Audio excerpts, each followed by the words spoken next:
हरे कृष्णा, जय श्री हरि। रसपान करेंगे फाल्गुन शुक्ला आमल की एकादशी की व्रत कथा। होलिका दहन के 4 दिन पूर्व फाल्गुन के शुक्ला पक्ष की एकादशी का नाम आमल की एकादशी है। इन दिनों आंवले के वृक्ष में भगवान का निवास रहता है, इसलिए आंवले के वृक्ष के नीचे बैठकर भगवान की पूजा करने और आंवला खाने तथा दान करने का विशिष्ट महत्व है। महर्षि वशिष्ठ जी और महाराज मान्यधाता के मध्य संवाद के रूप में है इस एकादशी की कथा। मान्यधाता जी बोले कि वशिष्ठ जी, यदि आप मुझ पर प्रसन्न हैं तो व्रत की कथा कहो जिनसे मेरा कल्याण हो। महर्षि वशिष्ठ जी बोले कि हे राजन, सब व्रतों से उत्तम और अंत में मोक्ष देने वाला आमल की एकादशी का वर्णन करता हूँ।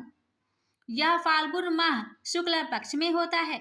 इस व्रत के फल के समस्त पाप नष्ट हो जाते हैं। इस व्रत के फल से समस्त पाप नष्ट हो जाते हैं। इस व्रत का पुण्य 1000 गौदान के फल के बराबर है। मैं आपसे एक पौराणिक कथा कहता हूँ, ध्यान पूर्वक सुनो। वैदिक नामक नगर था। उस नगर में ब्राह्मण, वैश्य, क्षत्रिय, शूद्र चारों वर्ण आनंद पूर्वक रहते थे। नगर में सदैव वेद ध्वनि गूंजा करती थी। उस जगह पापी, दुराचारी, नास्तिक आदि कोई न था। उस नगर में चैत्रथ नामक चंद्रवंशी राजा राज्य करता था। वह महान विद्वान तथा धार्मिक था। उस राज्य में कोई भी दरिद्र तथा कंजूस नहीं था। उस राज्य के सब निवासी विष्णु भगवान के भक्त थे। वहां के निवासी वृद्ध से बालक तक प्रत्येक एकादशी का व्रत करते थे। एक समय फाल्गुन मास के शुक्ला पक्ष की आमल नामक एकादशी आई। उस दिन राजा ने प्रजा तक, वृद्ध से बालक तक, सबने हर्ष सहित उस एकादशी का व्रत किया। राजा अपनी प्रजा के साथ मंदिर में आकर कुंभ स्थापित करके तथा धूप, नैवेद्य, पंचरत्न, छत्र आदि से धात्री का पूजन करने लगे। वे सब धात्री की इस प्रकार स्तुति करने लगे कि हे धात्री, तुम ब्रह्मा स्वरूप हो, तुम ब्रह्मा जी के द्वारा उत्पन्न हो और समस्त पापों को नष्ट करने वाली हो। तुमको नमस्कार है। अब तुम मेरा अर्घ्य स्वीकार करो। तुम श्री रामचंद्र जी के द्वारा सम्मानित हो। मैं आपकी प्रार्थना करता हूँ, मेरे समस्त पाप का हरण करो। उस देवालय में रात्रि को सबने जागरण किया। रात्रि के समय उस जगह एक बहेलिया आया। वह महापापी तथा दुराचारी था। अपने कुटुंब का पालन वह जीव हिंसा करके करता था। वह भूख प्यास से अत्यंत व्याकुल था। कुछ भोजन की इच्छा से मंदिर के कोने में बैठ गया। उस जगह विष्णु भगवान की कथा तथा एकादशी महात्म्य सुनने लगा। इस प्रकार उस बहेलिया ने समस्त रात्रि को अन्य लोगों के साथ जागरण कर व्यतीत की। प्रातः काल होते ही सभी लोग अपने अपने घर गए। इस प्रकार वह बहेलिया भी अपने घर को चला और भोजन किया।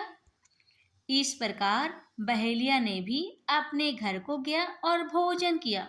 कुछ समय बीतने के पश्चात उस बहेलिया की मृत्यु हो गई और आमल की एकादशी की व्रत तथा जागरण के प्रभाव से उसने एक राजा के यहाँ जन्म लिया। उसका नाम बसुरथ रखा गया। बड़ा होने पर वह चतुरंगिनी सेना सहित तथा धन धान्य से युक्त होकर 10 सहस्त्र ग्रामों का पालन करने लगा। वह तेज में, सूर्य के समान कांति में, चंद्रमा के समान वीरता में, विष्णु भगवान के समान और क्षमा में पृथ्वी के समान था। वह अत्यंत धार्मिक, सत्यवादी, कर्मवीर और विष्णु भक्त था। वह प्रजा का समान भाव से पालन करता था। वह सदैव यह किया करता था। दान देना उसका नित्य कर्तव्य था। एक दिन वह शिकार खेलने के लिए गया। देवयोग से वन में वह रास्ता भूल गया और दिशा ज्ञान न होने के कारण उसी वन में एक वृक्ष के नीचे सो रहा। उसी समय पहाड़ी डाकू वहां आए और राजा को अकेला देखकर उस पर मारो मारो के शब्द करके टूट पड़े। वह डाकू कहने लगे कि इस दुष्ट राजा ने हमारे माता पिता पुत्र पौत्र आदि संबंधियों को मारा है तथा देश से निकाल दिया, अतः इसे अब अवश्य मारना चाहिए। ऐसा कहकर वह डाकू राजा को मारने लगे और उस पर अस्त्र शस्त्र का प्रहार करने लगे।